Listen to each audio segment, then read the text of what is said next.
Welcome to the Recruiter Startup Podcast. My name's Dulta Doherty, and in this podcast series, I will be speaking to investors, advisors, entrepreneurs, and recruiters who are based all over the world, and we'll be discussing how to set up, scale, and operate a world-class recruitment company. Today's guest is Victoria David. She is local to us here in Arundel in the south of England and came into the office. We had a great chat about her career as a high street recruiter with Adecco and having great success there, to setting up her own business and enjoying the lifestyle that it provided. So much so that she wanted to share this experience with other recruiters and created the Boffin Network platform. There's more and more of these networks that are springing up now, and they're great things. If you're not someone who wants to handle all the administration on the back end, maybe you're a bit lonely working from home, then I think these places do have their place in the world. And we had a great chat about her views on recruitment. So I hope you enjoy this one, and let me know what you think. Over to Victoria.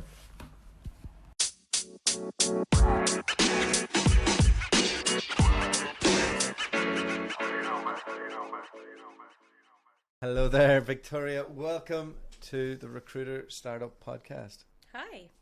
Who are you? What's your company? Who am I? Good question.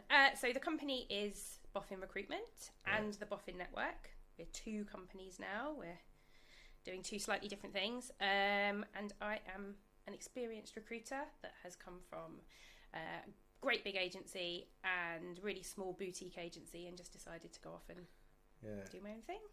So, when did it all begin for you? Not in the existential sense. That's a whole different show. When did it all begin for me? So, I think like everybody fell into recruitment. It must just be the phrase you hear constantly. We're not allowed to say that anymore. Are we not? Tell me a different story. Are we done with it? Okay, fine. I went into an agency one day looking for a business development role. Saw the recruiter, loved her, just watched her work. This was the olden days of jobs in little plastic folders. Okay. Went off, did some business development, different bits and pieces, but she and watching her work was always in my head. What was it about the way that she was working that she was culture? Just so fast. Like, she was fast, she was on the ball, she knew her clients, she knew her candidates. I was sat in front of her watching her work. She picked up the call, she arranged me an interview, she sent me off, gave me some directions. It sounds like office support. Yeah, it was. Well, yeah, it kind of, but this was like a business development role. Yeah. She just knew her stuff. She was calling clients in front of you, like? Yeah. Got this girl, she's just walked through the door, she's exactly what you need. I'm sending her over. God, she must trust what the client's going to say in the other end. Yeah, I know. I was just a completely different world. You wouldn't do that with technology recruitment and that I've done in the past. You wouldn't know what the clients would say. No. They'd be like, sorry, who is this? Yeah. They may be a bit inappropriate as well. Yeah, possibly. Well, I don't know what the client was saying on the other end of the phone, but I got the interview. And then a few years later, fell completely out of love with what I was doing, and just always remembered that recruitment was something that I wanted to look at. But it wasn't like your first job out of uni? No, so I didn't go to uni. I swerved that, went straight out into work. Wish I had swerved it. Really? Not for you? I did 5 years. Yeah, it's a lot. I was on the piss the whole time. See, I like that bit. Yeah, but I don't know what I got from. Like, I know the pieces of paper I got, and I know that when we were in Australia, I was able to get sponsored, and Charlotte was as well, because I was a graduate. Yeah.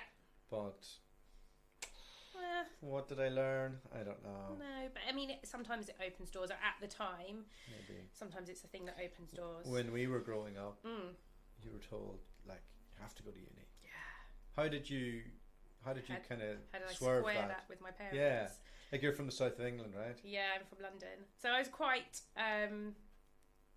it's just like... It's almost expected though, isn't it? Yeah, there's totally an expectation there.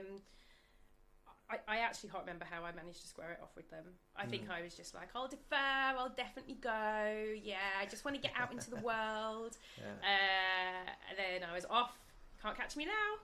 And yeah. Charlotte only did 1 year as well, but she'd been much more academic than me. Yeah. And I actually think she probably would have gained something from the degree in the postgrad I did, whereas I'm just a knucklehead. Like, no. What did you study? I did a business and marketing master's degree. That's got to be relevant now, even if you don't know it. Honestly, right? If nothing you could have learned back then is relevant to business now. Okay. Because it was all designed around like, this is a management style of how you go into a factory and do this. And that's what it felt like. And then the marketing stuff was all like big business theory. But when you go out into the world, then they say to you, you know, you should start basically as an administrator. But you've not learned any of those skills. Yeah. And then for marketing, like I haven't released the podcast, but I had a good friend on there and we did it actually across the road. And he's a branding expert and he went to art school, and that whole thing with marketing is almost more suitable than if you do a business degree. So I had all this theory in my head, but I often think now, whenever I was at uni, we used to laugh at the media students. We used to think like, that's ridiculous. Like, you're not going to get a job in TV. Like, that's 1 in a million, you know. And now everybody has their own TV channel, you know. Everybody has, like, it's the best thing. It's if somebody had a media degree, now I'd hire them in a shot. Yeah. Like, I just... Yeah. It's just... The world changes so quickly. Yeah, I know. It makes you feel a little old sometimes. So thanks for coming down here, because this is the first recruitment on-site one here at Casa Doherty. I feel very privileged. What about Arundel, hey? It's beautiful. Yeah, isn't it? It's beautiful, yeah. I drove in and I was, of course, swatting up and listening to your podcasts. Yeah. And then I saw the castle. Yeah. I was like, oh. Okay, then let me test you. Which ones did you listen to? Oh, God. I listened to... I don't know the people's names. I listened to the guy that you had hired for a rollover in New York. Okay. The Irish guy? Oh, yeah. Yeah. So we were over in New York. Yeah. And we filmed a series of podcasts. Yeah. And that was a quick one from him. He went from doing office support in Dublin. Yeah. Because he had an American passport. Yes. Yeah. Everybody wanted him. Yeah. And Harrington Starr got him in the end up. Yeah. Every other recruitment firm fell out with me because American passport, UK trained, like personality. Yeah. Irish personality. I mean, yeah. But the passport's the main thing. Yeah. And so that was fun. It was fun to get over there, and like recruitment over there is mental. Average fees $30,000, but like you get one shot at it with a client. Yeah. And it's competitive. They're working hard. Yeah. But I reckon if you're under 28, you've no kids. Yeah. Yeah. I'm not. That would be great. Yeah, forget about it. Yeah, forget it. Where could you go now? Anywhere, because you got a remote business. It's so true. Yeah, it's so true. We've considered it so many times. I have that bug now. I have like an itch, and my husband left conventional work life to join the business. Okay. 2.5 years ago now. So we have that itch. Like, yeah. Oh, if we didn't have a child in school, we could literally pick up and go wherever we wanted to. So we did do that. We were in Australia. Yeah. And then when we left that, we tested out the wee resume writing business. Okay. But then Charlotte ended up having to do all the work because I'm retarded. Not allowed to say that word, but no, you're not. No. There's some dyslexic issues, I think. Okay. Although I wasn't tested because they probably would have put me into a special school. Let's just go with that. Okay, let's We're just going to run with it. Right. Okay. Not thick. And just a little bit.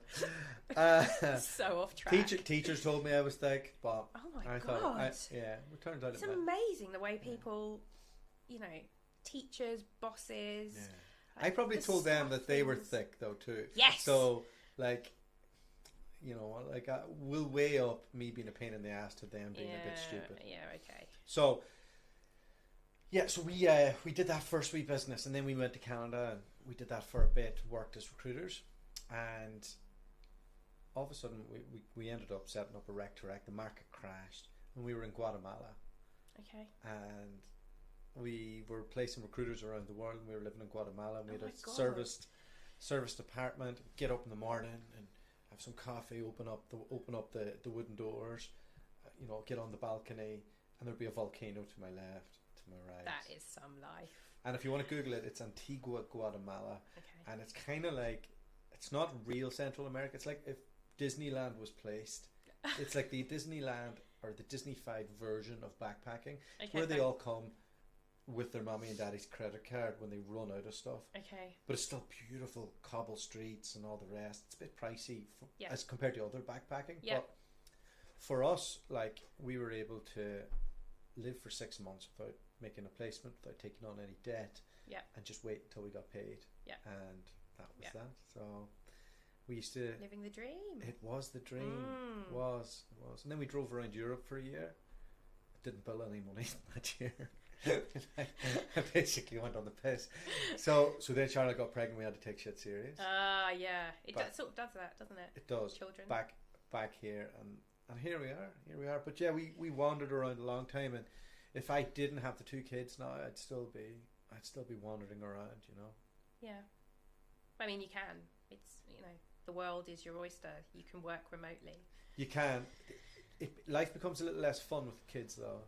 Oh yeah. Like, I mean, in general, yeah, totally get that. Like, they're rewarding. You get it. Like, okay, fair enough. But do I want to be on a beach with a couple of toddlers when I don't know what's on the beach or what's happening? Or like maybe you could get full-time nanny service, but then your wife would be stressed out.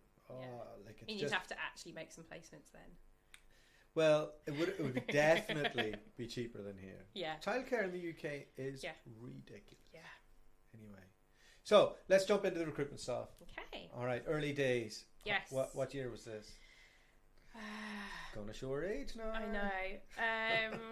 Actually, because I suppose I was a bit later. So this is kind of 2005-ish. Okay. 2006. Yeah. Decided to pursue this kind of thing that I've had at the back of my head for a really long time, which is recruitment. If I get really bored, if I don't know where to go, this is my backup plan. I just like the look of it. Got an interview with Adecco. I totally fell in love with the interviewer, and it sort of went from there. So I was in an account management role to start with, finding my feet in recruitment. They didn't just throw me onto a desk, which was really helpful. How easy is that? Account management for Adecco, who have all the accounts. I know, it was really good. So I was filling jobs, but I mean, there was no 360 recruitment about it. It was and of course you have the biggest brand for advertising and spend and all of that. So you just put up an ad, people apply, make a few calls. Okay, you look good. We're right out. Yeah, very, very, very simple. Very simple model. Then I don't even think that exists anymore. Like there's so much competition, isn't there? There is. But I mean, you just have to work harder. Yeah. You have to work harder to make yourself different and to make yourself stand out in every marketplace now. Then moved into a temps role covering the city, which was really exciting. How crazy busy was that? Yeah, really. I mean, crazy. So mad hours, moving at the speed of light, but taught me so much, and I loved it. And I thought, I don't want to do perms. Perms looks really boring, and I love temps. Adecco made some changes in terms of their positioning in the market. This was just before the crash. Right. How did they make changes? They launched kind of a new mini brand, which was targeted at higher end salaries, more professional services. What was that called? It was called Adecco Premier. Yeah, that's a crap name, isn't it? Yeah, it's a bit of a crap name. It's like it seems like it sounds like a bus service. Yeah, it was still, I think what they were trying to do was break out of that. Well, they're a high street brand. Yeah, absolutely. Yeah. They were trying that's like a dirty to make word, a change. Isn't it? Yeah, it really is. Like, but I mean, people love saying that on LinkedIn. They'll be like, "Oh, that's high street recruitment." Yeah, it's a real it's like a real sort so when you say insult. When you say like you're a Adecco, like do people look at you and go, they think, oh, probably. I just don't care. I mean, I learned so much. I loved every second that I was there. I knew before I went to the interview that, it was high street recruitment. I knew that, and I just wanted somewhere to learn that would give me a really good base, and that is exactly what it is. Yeah. It was amazing. I loved my time there, and, there was a certain, You did 8 years, right? Yeah. 8 years, and I crossed brands. So, Adecco became Adecco Premier. Then, as the crash happened, we lost lots of people. I happened. How horrible was that? Yeah, it was really harsh. The perm side was hit very, very, very. Were you still in the city? Yes, city was hard, but temps didn't. It wasn't terrible for temps. People were losing headcount, but jobs still needed to be done. It's just that they couldn't guarantee salaries and headcount. So temps actually weathered the storm better. But what was the atmosphere in the room? Yeah, it was horrendous. Yeah. I remember my manager, who's now a really dear friend of mine, who was totally anti having any kind of music or radio in the office, was like, okay, we need to change that because you could hear a pin drop and everybody just looks so miserable and grey.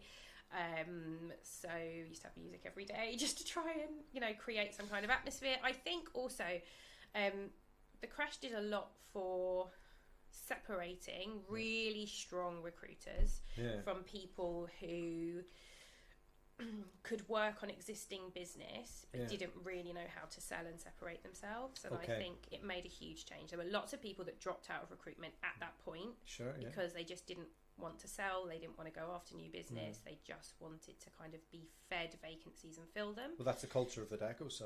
Yeah, sometimes, but there's a strong sales culture as well. They really drive the KPIs. And I think for consultants who are sitting on very warm, easy desks... KPIs are a funny one. Everybody I speak to now says we don't have KPIs. We absolutely don't have KPIs. Everybody, we don't. We just have targets. We don't have targets. We just get them to agree what they're going to do. What do you think you should achieve this month? And how are you going to do that? Let's write that down and you'll agree to it and I'll agree to it. That's a KPI, I'm afraid. Yeah. That's a target. Yeah, absolutely. Yeah. So, yeah. No, we don't do that, by the way. A friend of mine... It's not a thing. A friend of mine says, we don't have KPIs, we call it something else. Yeah, we just it's got another name. Yep, still a KPI. Yeah, I believe in KPIs, by the way. So any young recruiters that we're going to hire, we're going to have to get on and do the stuff. Okay. Because I believe that businesses have to have repeatable formulas.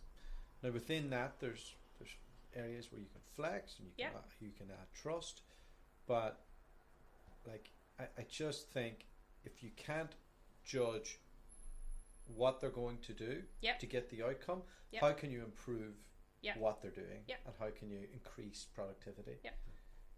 Now, there's different ways to present that. Yes, I do absolutely agree with you in terms of learning how to become a good recruiter and learning your stuff and knowing how to do it. And I couldn't do my job now had I not worked in a very sales driven, KPI driven, target driven, reporting driven environment that I grew up in. But I'm now at the stage, and our team are now at the stage where they don't need that anymore. I think it's really good for learning. What if you're trying to scale a business and there comes a point when you're scaling that you have to bring people in new? How do you create that? That's a cultural shift then? Yeah, we'd bring them in new, but not new to the industry. They'll already know how to stand on their own 2 feet because they will have, hopefully, the larger agencies will have done the work for us. I know. They will have, they'll know. It's almost like having pre-programmed KPIs. So we don't do KPIs, but I do know what I need to do to achieve what I need to achieve. I just don't think about it or write it down. It's just programmed within me. And although we will scale and we want to scale, we will still look at the same model of people, the people that don't need the KPI anymore. I guarantee you'll change that if you get to a point. I always speak to people who go from having a lifestyle boutique to the next stage, and that is the point. People who are at that 30 to 50 head count of billers, then they go, okay, it just gets harder to attract those people if you want to grow, and then you have to grow your own, and to grow your own is different. But it's all to do with our culture. So our culture we don't sit in that place, and people come in at a certain level, so we're never going to have that sort of organic growth thing where we bring in graduates or people with years experience under their belt. Ask me in 5 years. No, I will. But you could absolutely run a business like that Dustbin. Yeah. It's bin day. You could actually, like, I think if you're doing 20 people, sure, but I think if it goes beyond that, Yeah. then it's tough. But hey, if you get to 20 people, that would be all right too. That would be really all right. Yeah. Okay, so Adecco recession. Yes. They're trying to figure out how they're going to survive. Yes. You decided to stay in the industry. Yeah, I did. So, how close were you to moving country? Was there any of that? No, not really. No, not really. Australia was booming. Yes, yeah. No, I didn't really, and I was already with for quite a few years my now husband. It actually didn't occur to us. You know, we just had to weather the storm and work it out. And actually, I was incredibly lucky that I had an account that actually did okay. Yeah. And I ran it during that time and was fine. Personally, my desk was okay. I managed to scrape through. And then our managing director left Adecco at that time. So this is, where are we now? Maybe 2009, yeah. And moved over to Spring Personnel. Yeah. And 12 of us from the London region left at the same time and followed him over. But Spring's part of Adecco, right? It is now, so this was just before. So we were there maybe, 3 months, and then they bought us. So he must have known that, no? Or that's a big coincidence, right? Yeah, I don't know, probably because they've scaled that brand. Yeah, they have. Yeah, they have. In Asia, like it's quite big. The Spring brand. Yeah. I mean, it's pulled back a little bit here. Really? Yeah. So the Spring branches have become Adecco branches. There were lots of towns that had a Spring and Adecco for a really long time. Yeah. And it's really hard to differentiate the brands. They sat in separate spaces to start with, and then they didn't, and then they needed to kind of start to merge those places. Yeah. So you did technology recruitment there for a bit, did you? No, it was Spring Personnel, so it was still the hub was office support. Because they're a tech brand now, right? Well, so there was always Spring Technology. Okay. And there was Spring Personnel, so right. Two separate brands under the same umbrella. How'd you leave Adecco? How'd that happen? So Adecco, Spring, Okay, yeah, fine. The mothership. Okay, so had my daughter, came back to work. By this time, I was a fully fledged perms consultant. I'd made the move over to perms. Okay. Loved perms. Had a very, very successful desk. Went on maternity leave. Came back, and it was just gone. Like they'd put a brilliant consultant to take over from me, but she was a temps consultant who had her eye on temps all the time. So the perm business just sort of walked out the door. So that was my first disappointment. So it took me a really long time to build that back up again. And I just started to realise that it just didn't suit me anymore. It didn't suit my new... You outgrew it? Yeah, totally. Outgrew that model.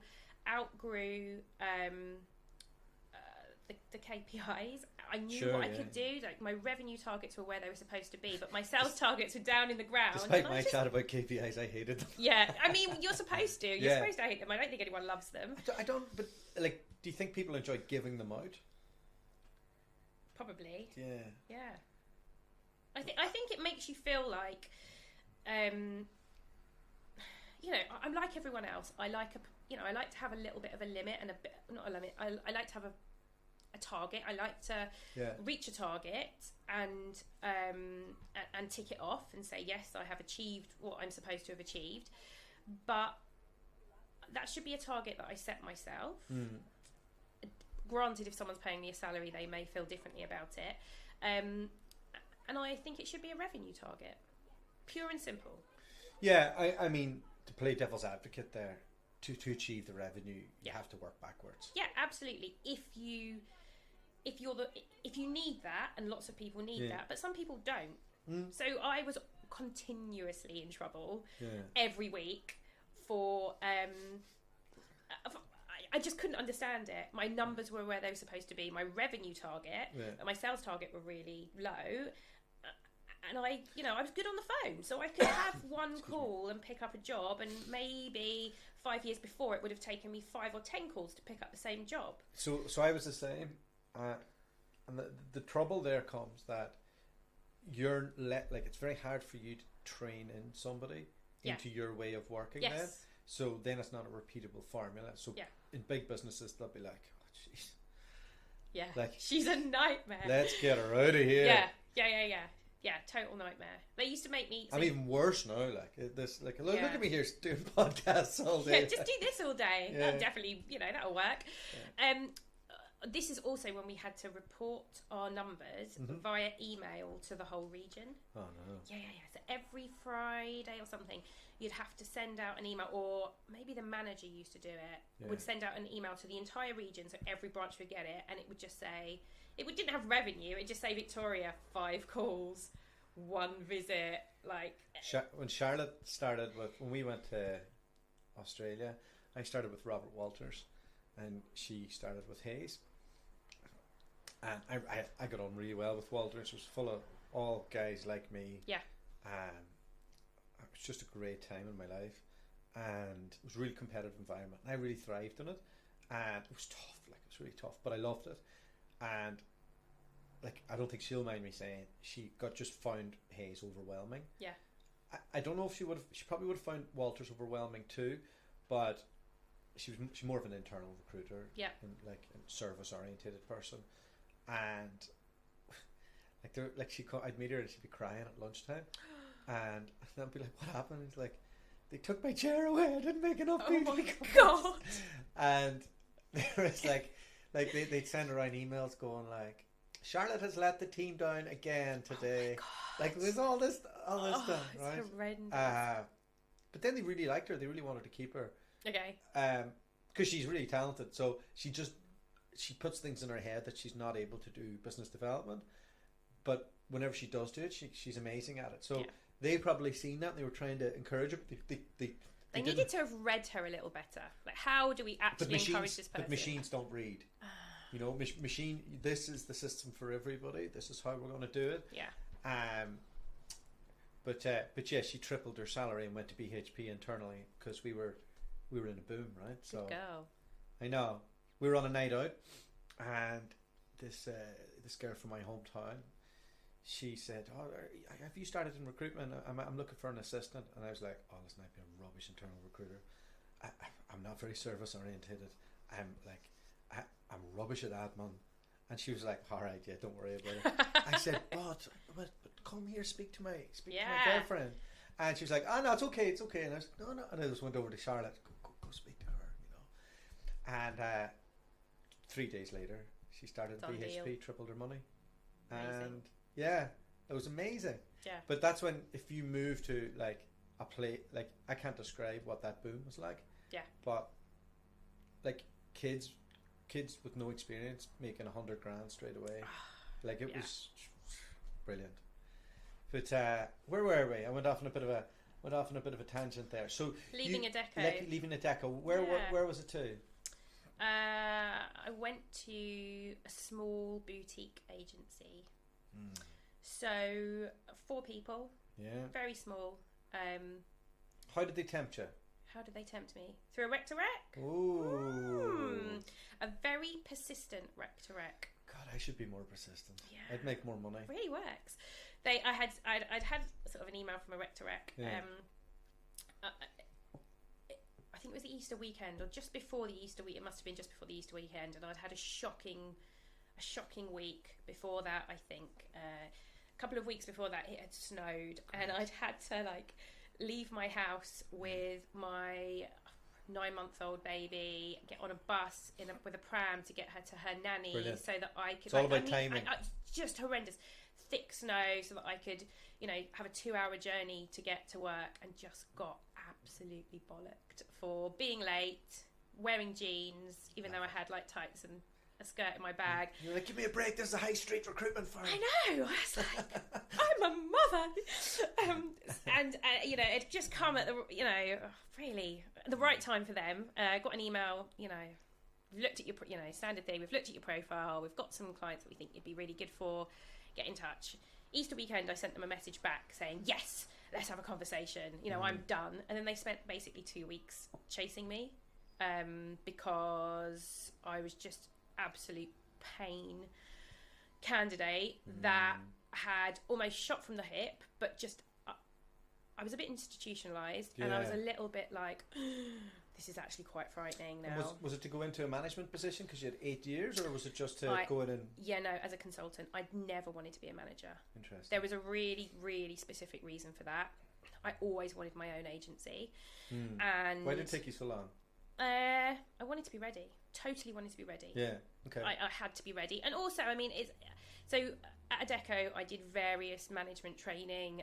They wanted me to have my own branch. They wanted me to leave all of the clients that I had built relationships with in the city and Mayfair and move to, you know, a branch somewhere else and start again. And I just knew, once I walk out of all of these clients, I'm never going to be able to set up my own agency in terms of having my own desk and my own clients. I'm going to then be a step away from them. And I love recruitment. I don't want to be with my head looking at, you know, P&Ls all day long and one-to-ones and, you know, constantly sort of recruiting new staff and training them up and take my eye off what I love, which is recruitment. Yeah. So it's a bit of a strategic move, even though the money would have been better and, you know, it would have been nice to maybe move forward in terms of conventional career progression. But I never wanted to let go of those clients, and I still have them now. So I really kept hold of them. So you, how long did you last at that smaller agency? 2.5 years. Okay. They were brilliant. I loved working there. Yeah. What point did you feel ready? What was it? Because you're 10 years into your career. So I felt ready in my third month. Yeah, I was like, I'm out of here. I got the basics here. I did 3 years, but honestly, like, you were ready. I was like, this is not complicated. No, it's not at all. And actually, what was amazing was working for an enormous agency where I really didn't know anything about the back office functions or how they worked. It was like a complete black hole to me, even though I still knew I wanted to do it. I'm moving to a very small agency where I was one of four, sometimes one of three, where I could hear everything that was going on around me. I knew how the business worked. I knew, you know, the absolute intricacies, and again, realised how simple it would be. In terms of timing, it was a lot to do with circumstance. So we moved out of London, moved to Reigate in Surrey. My daughter was just about to be, well, we were about a year into before she started school.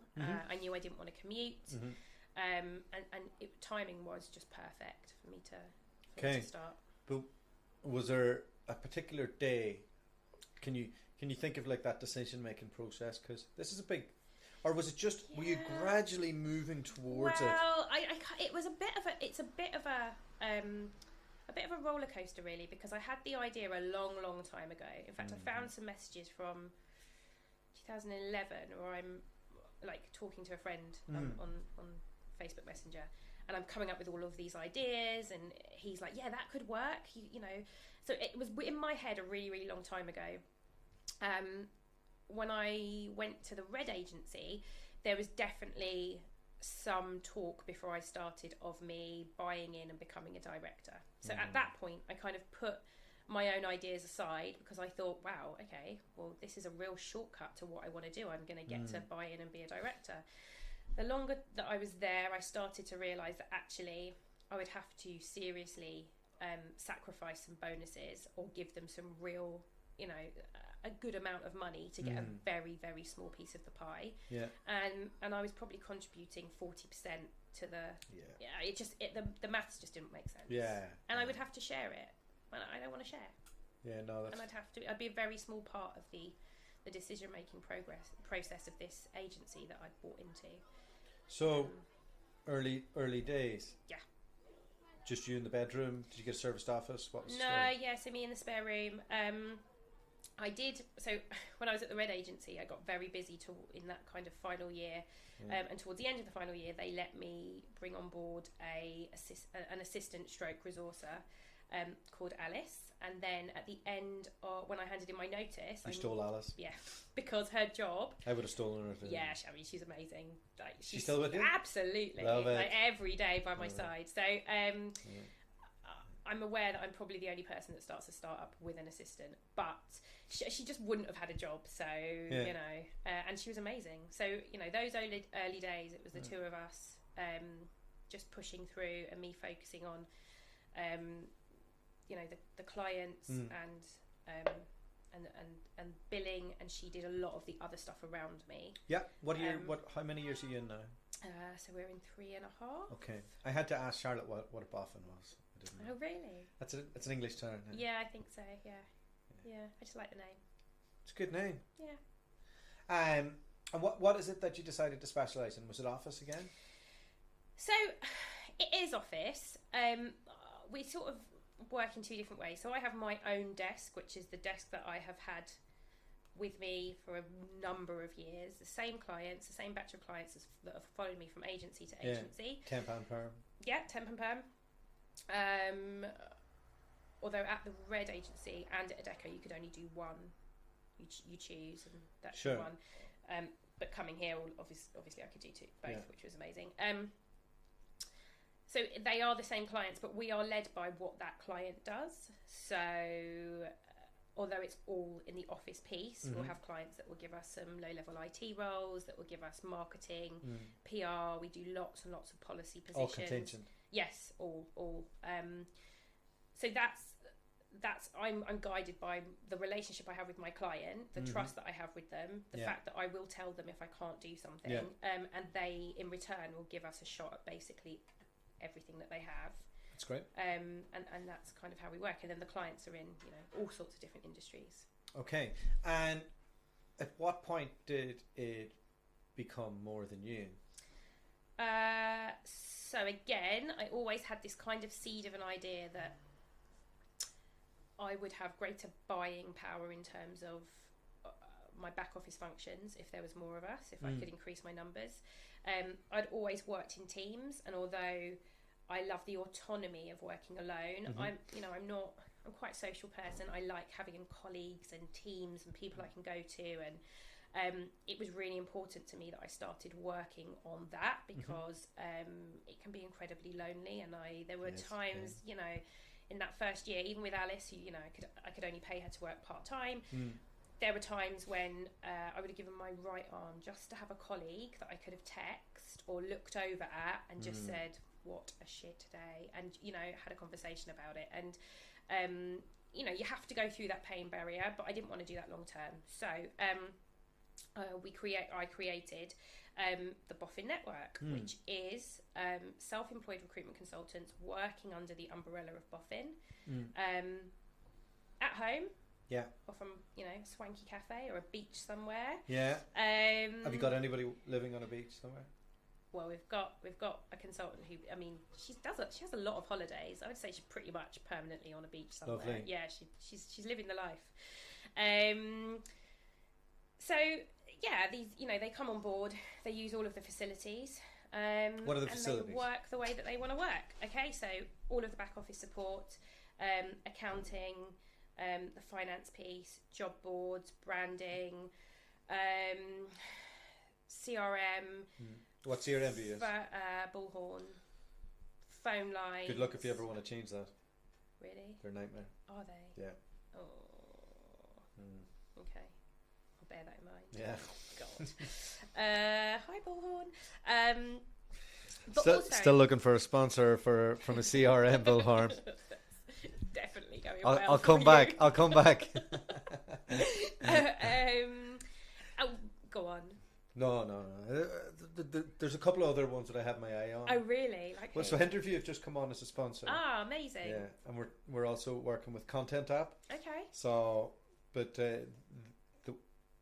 I'd like a CRM. Yeah. You know, I'm not looking for any money. Okay, he's not looking for any money. No, we just want to be able to use the product. Yeah. And tell you that it works. Okay. So I can run my own business. Well, you've got the platform to do it. I know. Interview works. We're just testing out Content App this week, so hopefully I'll tell you what that's like next week. That's the first mid ad that I've ever done. That's fine. Anything else? Yeah. Well, No, that's it. All Go on, tell me more there. Okay, so contracts are part of the REC, the legal helpline, all of this stuff that costs money when you start out. Sure, yeah. The hard stuff that really costs money in terms of what. It's also knowing which to choose as well. Yeah, absolutely. A lot of shysters out there. Absolutely. We've looked at, we've done our research in terms of insurance, all of that stuff. We can help you really, really quickly get set up and go. Do you use a certain back office solution? Yeah, we use Tom, my husband. So he's the FD and ops director now, and he does all of that stuff. And then for temps, he uses another company to. He's a factoring company. Yeah, absolutely to facilitate that as well. Yeah. So up and running, weekly invoices, weekly payments. We have no restrictive covenants in our contracts whatsoever, which I think is really rare. Yeah. Even for this model. Is it? Yeah. It would make sense that you wouldn't know if they're independent businesses. But a lot of companies do, and they also Really? they potentially would take ownership of your clients, which is something for people to look out for. If course. This is about the power of the relationships that you have with your clients, you as an individual. So if you come here and you decide that this works, we hope that you will stay forever. But we're completely ready for the fact that in a year or 2 years, you may well want to spread your wings and go off and start your own agency. And if you do that, you're going to need your own clients. And I do, I've been stung a couple of times myself. Well, I say stung, but a couple of times myself as a consultant, where, of course, agencies come after you. I signed a. How do you build the independent recruiter that wants to come on board with you? We don't bill them, so there's no upfront costs, but we will bill the client, and then a percentage of the invoice will be held by us. That will not be named. No. I mean, to be fair, everybody is on pretty much at the same at the moment, but we want to be able to negotiate fairly. Very good. Do you also offer joint marketing services for that? Are you getting into helping with their personal brand or anything like that? We're not at the moment. No. We try to keep it as the Boffin brand.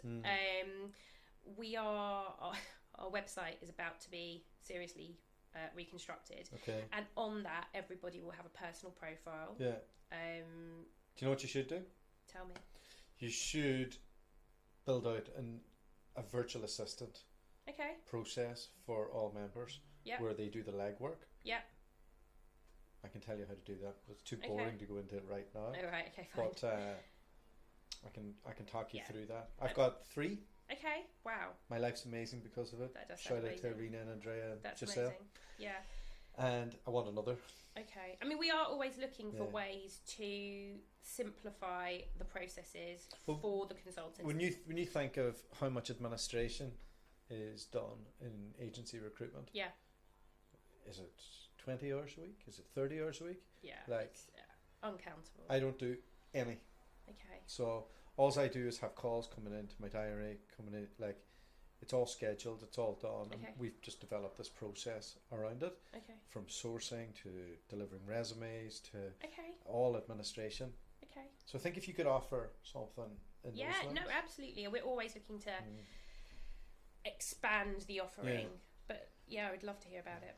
I think there's loads of ways that you can make life a lot easier for recruiters who are starting up. A lot of them come in with established norms of this is what I did in a big business. Yeah, don't try to replicate That's it. hard though. Yeah, well, it is, but I mean, it's about look, we're all people.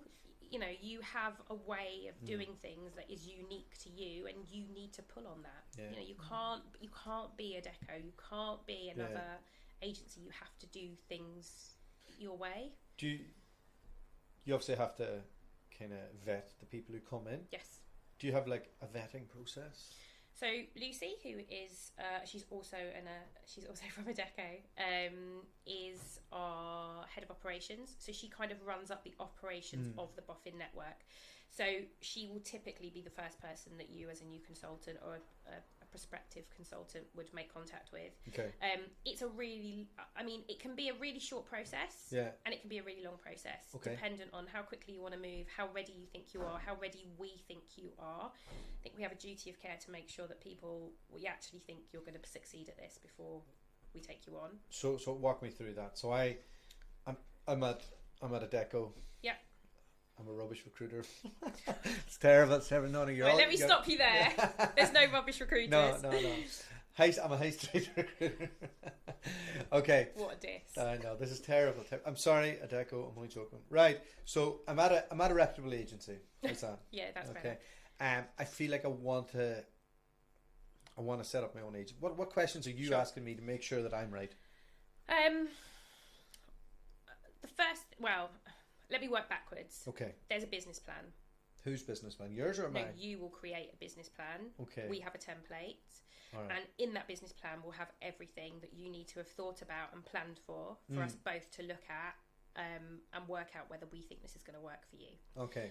But at the beginning of the conversations, it is really about what you want, how you're going to set it up, why you aren't just going and starting your own agency, what are your successes, the psychological side of working on your own.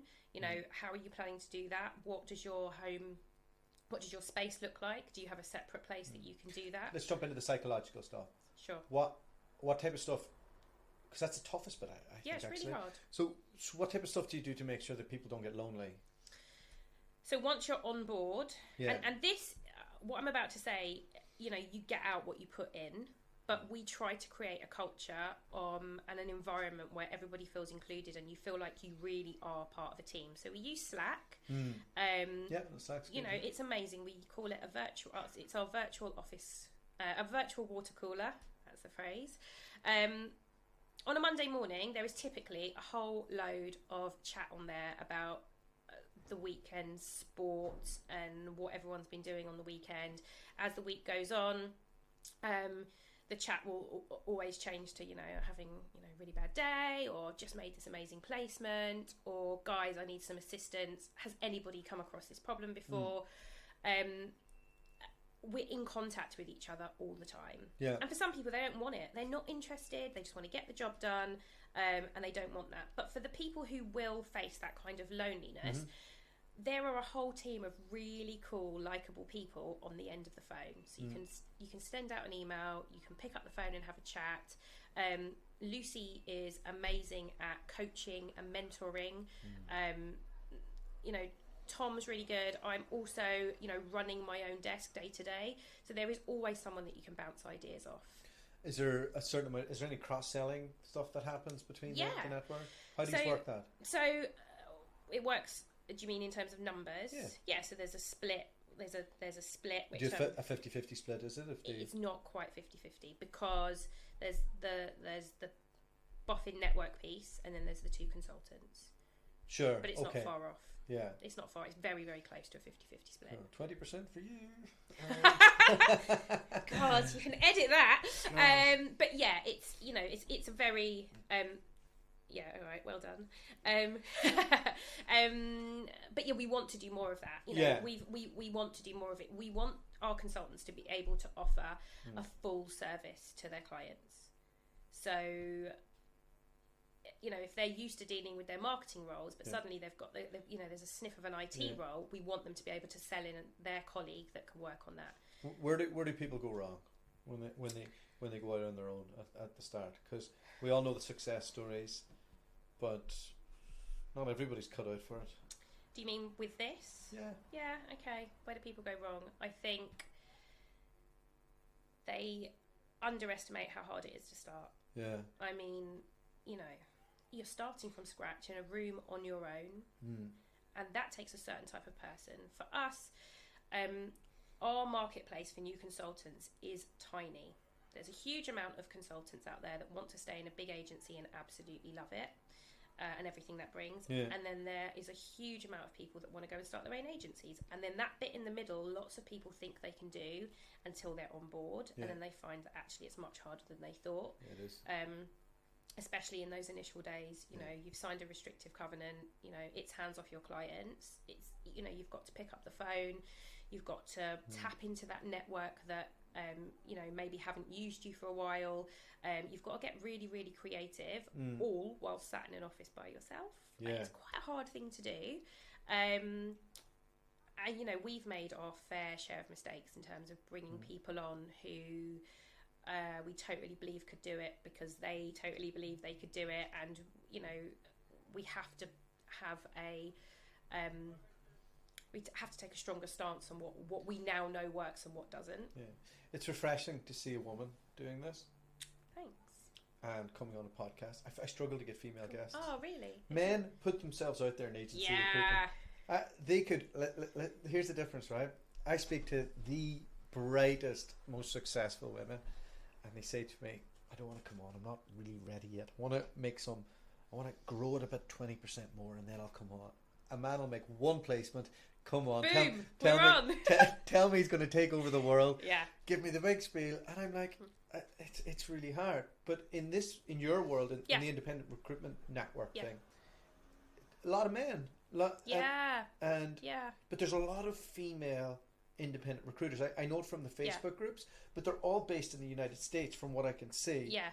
And it seems like so taking away the gender piece, there's a bit of a reluctance to do a lifestyle recruitment business in the UK compared to the USA, where they just like learn it for 5 minutes and away they go. Yeah. You must why do you think that is, firstly, that women don't put themselves out there enough in agency recruitment?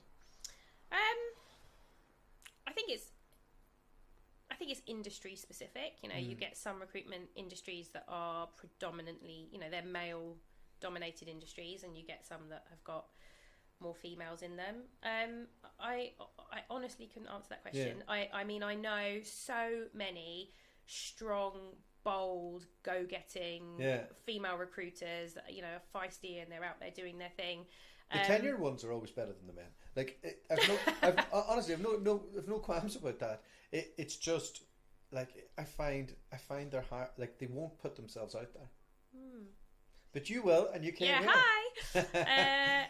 I mean, we are tiny. We're still, we're still on this. We're still in our early stages. We're still making mistakes. Oh my God, every single day. But we think we've got something really special that we want to grow. What's the thing that's keeping you back from being a monstrous network?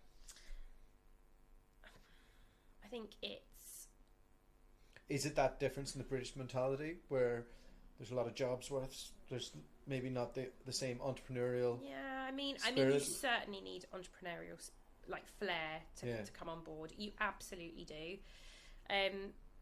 You need to be brave, you need to be bold, you need to take risks, you need to have so much confidence to know that you're going to make it work. I think if you're not working at the time, it's you might as well give it a go, is what we had lots of people doing. But actually we need people from hot desks who can don't mind hitting the phone for 6 months and then picking up their hot desk again. These and to walk away from sometimes quite a good salary to do it on your own. It takes a certain type of person. It's absolutely not for everyone. It's a very, very niche little market we're tapping into here. How long before your husband joined you in your business? About a year and a half. How long after that did you start getting at each other's throat? I would say about 5 minutes. Yeah, about 5 minutes. No, I think the first 6 months were probably quite hard. Lots of bedding in, lots of finding your place. My control issues maybe needed some Charlotte's control some freak. help. Well, I think it's hard when I kind of felt like it was my baby. And Tom came from a different industry, so he came from publishing. He's very, very commercial. Amazing at what he did. But we just didn't have the work-life balance that we wanted. I really desperately wanted him to join the business. I was just at the point where I was about to start considering bringing somebody on board to run the finance and the ops side, because it just didn't make sense for me to be tied up with that stuff all the time. When I could be billing and growing the network. and he came on board at the right time. So I would say 6 months of bedding in. Yeah, it's tough. But it's fine now. I mean, it really is. I think we do better than most. Yeah, we're just, because Charlotte had 2 kids in the last 2 years, so we're just... Oh my God, that's hard work. Yeah, so we're just bedding in the... Okay, fine. We're in the... She's back 4 or 5 months now, or 4 months maybe. Yeah. Yeah, so we've got an office upstairs, and I've hired my mother-in-law. That's a bold move. So she's coming in to do a bit of local BD for... Oh my God, that's amazing. Yeah, RPO work. So the real estate place, you'll see it there across the street. Yeah. Sims Williams. She ran that for 20 odd years. Oh wow, okay. And she recently kind of retired. Yeah. And she was like taking care of my kids and like just kind of sitting there, and she was doing lots of other stuff, but I was like just sitting there. No, but I could see that she needed a project. Yeah. And I was like, I need a salesperson, and she was like, what do you need them to do? And I said, do the stuff that Charlotte won't do, like so pick up the phone and call people. Yeah. And then what do I do if they ask me too many questions? Well, you just pass the phone to Charlotte. No problem. Done. So now 3 days a week. It really is a family affair. That's amazing. Yeah. So they're doing a bit of local stuff, and they've got tenders out to some big companies to handle that, and that's really exciting. Great. Process. But bedding back into working with my wife is it's tough, man. I had my little empire, and all my staff are remote, and everything was cool. I have a coffee shop around the corner, and I'm going mountain biking with my mates, and all of a sudden now I've got a boss again. That's what it feels like. So it's tough. Yeah, I know. It is quite tough. I'm more accountable, I suppose, and yeah, it's that transition from going from a lifestyle business to a proper business. I think it's I think it sort of changes everything. I think at the beginning we were kind of in the same place. So he was trying to do some recruitment and some sales, and I was still holding on to the ops and the finance. Okay. We just, he wasn't playing to his strengths. And as soon as we made that clean break of you don't want to do sales, you don't, this is not what you love, it's not where you're from, but this is the stuff that you're really good at, and I'll just stick to what I know, which is the business strategy and the actual desk billing. And since then it's just been perfect. We've totally, I don't go into his space, he doesn't come into my space. Right. And that's fine. And then Lucy, of course, who's our head of operations, who's based out in North Dakota, actually. I was going to ask you that. Yeah. North Dakota. Yeah.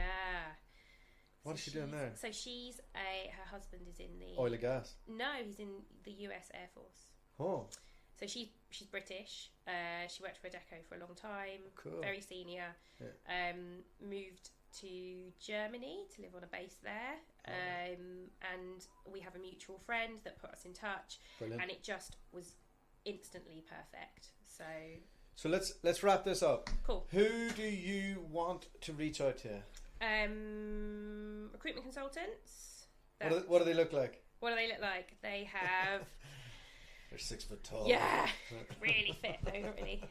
We'll take anyone. No, you've outgrown the agency model. It doesn't work for you anymore. You're a fully grown up recruiter. Any sector. Temp or perm. Even high street recruiters. Wow. We'll get that. No. Yes. High street recruiters. That just want to do it your own way. You want to do it your own way. You don't need a boss. You don't need KPIs. But you would benefit from a really close-knit team. Okay. You want to make loads of money. How can they find you? Via our website. We are boffin.co.uk. You can find me... Actually, I think it's .com. We are boffin.com. You can find me on LinkedIn. You can find Lucy Robinson on LinkedIn. We're there. All right. Awesome. Thanks so much. Thank you.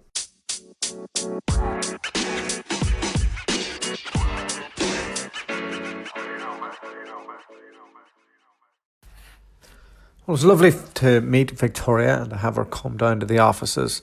It's great doing podcasts in person. And if anybody's listening and they'd like to come on, then, come on down to the south of England if you're in the local vicinity, and we can record something great. If you would like to come on the podcast and you're not local to us, we have been doing it over the Anchor app to date.